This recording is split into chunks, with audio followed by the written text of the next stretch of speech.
रामचरितमानस में लिखा है, सब कर निंदा जे नर करहीं, ते चमगादड़ होई अवतरहीं।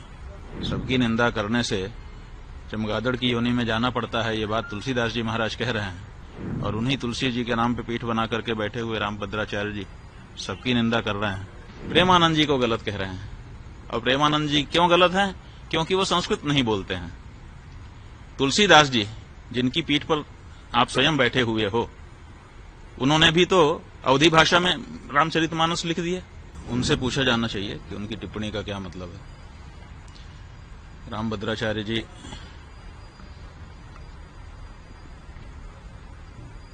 सबकी निंदा करते हैं। पुरी के शंकराचार्य के बारे में कहा है कि रामचरितमानस में तुलसीदास जी ने जिस तुलसी पीठ पर वो बैठे हैं, उसी तुलसीदास जी महाराज ने रामचरितमानस में लिखा है, सब कर निंदा जे नर करहीं, ते चमगादड़ होई अवतरहीं। तो सबकी निंदा करने से चमगादड़ की योनि में जाना पड़ता है, ये बात तुलसीदास जी महाराज कह रहे हैं। और उन्हीं तुलसी जी के नाम पे पीठ बना करके बैठे हुए रामभद्राचार्य जी सबकी निंदा कर रहे हैं।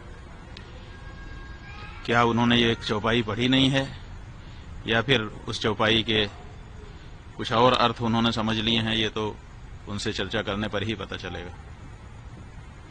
रामभद्र जी ने कहा है कि उन्हें 1 लाख क्या कहते हैं शुभ लोग आते हैं, तो क्या कहेंगे आप? ऐसा है कि दावा किया है उन्होंने कि हमको कभी कहा है कि 1 लाख पन्ने याद हैं पृष्ठ, और कभी कहा है कि 1.5 लाख पन्ने याद हैं पृष्ठ।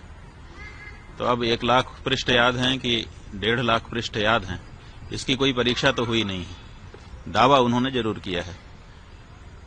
उन्होंने 3 दावे, वैसे तो अनेक दावे किए हैं, लेकिन 3 प्रमुख दावे हैं। एक उनका दावा है कि मुझे 1.5 लाख पृष्ठ याद है, कंठस्थ है।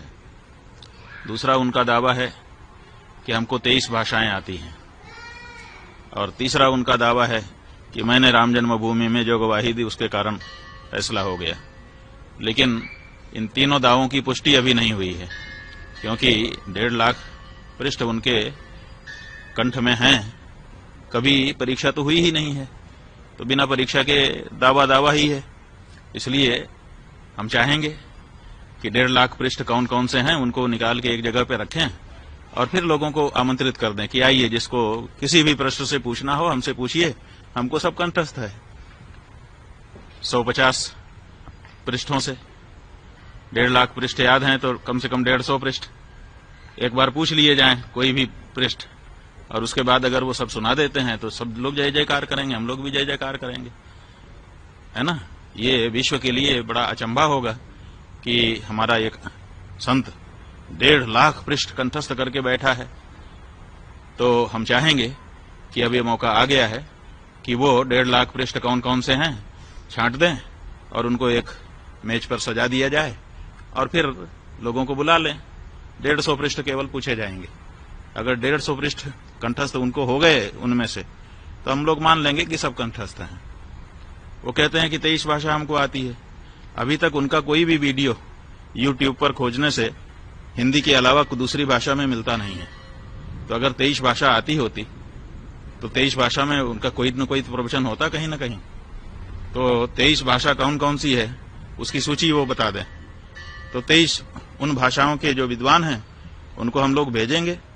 40-40 मिनट का एक संवाद उसी भाषा के विद्वान के साथ उनका हो जाए। जय जयकार कौन नहीं करेगा, सब करेंगे।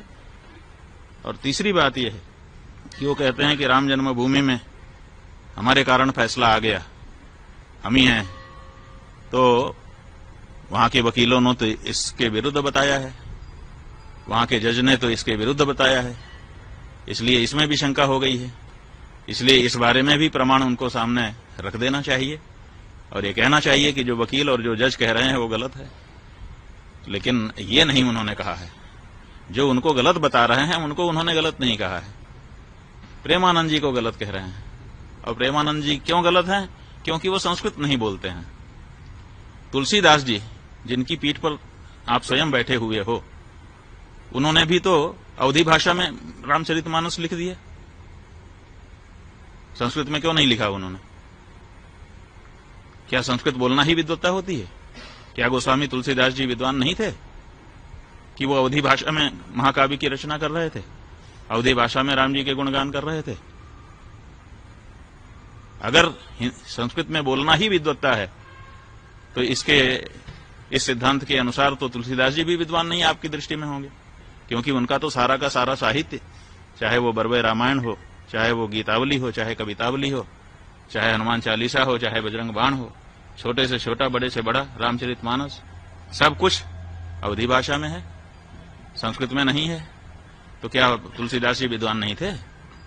तो ये जो परिभाषा आप लेकर के आए और हमने ये पूछा है कि आप ये बताइए, प्रेमानंद जी महाराज दिन भर राधे राधे श्याम श्याम कह रहे हैं, तो राधे राधे श्याम श्याम ये जो शब्द हैं ये संस्कृत भाषा के हैं कि नहीं, और संबोधन विभक्ति में हैं कि नहीं?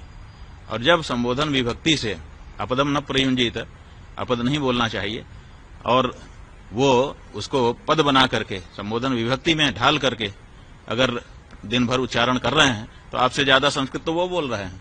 आप कितनी देर संस्कृत बोलते हैं दिन भर में, बताइए? केवल प्रवचन में जहां उदाहरण देने का अवसर आता है, कुछ श्लोक आप बोलते हैं, उतना ही तो संस्कृत आपके द्वारा बोला जाता है, और वो दिन भर राधे राधे श्याम श्याम रटते हैं, जो कि पद है, जो कि संस्कृत व्याकरण की दृष्टि से शुद्ध शब्द है। तो वो तो आपसे ज्यादा संस्कृत रोज बोल रहे हैं, और आप कह रहे हैं कि वो संस्कृत नहीं बोलता है। माने संबोधन विभक्ति में जब भगवान का नाम बोला जाता है तो क्या वो संस्कृत नहीं होता है? और अगर संस्कृत होता है तो वो तो संस्कृत ही बोल रहे हैं, दिन भर संस्कृत बोल रहे हैं। आप उनको क्यों कह रहे हैं कि वो संस्कृत नहीं जानते हैं? तो ये जो बातें हैं, इन सब से पता चलता है कि या तो उनकी बात को ध्यान ही देना छोड़ दिया जाए, बिल्कुल अप्रमाण मान लिया जाए, और या तो फिर उनको अपनी योग्यता और अपने जो दावे हैं उनको जनता के सामने आकर के प्रमाणित कर देना चाहिए। हम कहना चाहेंगे, वो पुरी के शंकराचार्य जी को कहते हैं कि वो संस्कृत नहीं बोलते हैं। संस्कृत नहीं बोलते, कोई इच्छा से बोलता है? भाषा जो है वो विवक्षाधीन होती है। विवक्षा का मतलब होता है बोलने की इच्छा। हमको इच्छा होगी तो हम बोलेंगे, इच्छा नहीं होगी नहीं बोलेंगे। कोई हमको जबरदस्ती करेगा कि तुम यही बोलो? ये तो महाराष्ट्र के ठाकरे बंधु हो गए कि बोलना ही पड़ेगा। अरे भाषा जो है, भाषा का नियम है, वो विवक्षाधीन होती है। जो बोलना चाहता है वो बोलता है, जिसको नहीं इच्छा होती है नहीं बोलता है। कौन सा शब्द मैं बोलूंगा ये कोई हमको बताएगा? हम खुद बोलते हैं। जब हमको जिस शब्द की इच्छा होती है उस शब्द का उच्चारण अपने मुख से हम करते हैं। भाषाएं जो होती हैं वो विवक्षाधीन होती हैं, बोलने की इच्छा के अधीन होती हैं। तो ऐसी परिस्थिति में वो नहीं बोलते हैं उनकी इच्छा, लेकिन वो संस्कृत के विद्वान नहीं है, ऐसा तो नहीं है। हम तो जहां तक हम देखिए, हमने पुरी के शंकराचार्य जी का भी प्रवचन सुना है, गंभीरता से सुना है, और इनका भी प्रवचन सुना है, और हम ये कह रहे हैं कि पुरी के शंकराचार्य जी इनसे बहुत बड़े विद्वान हैं।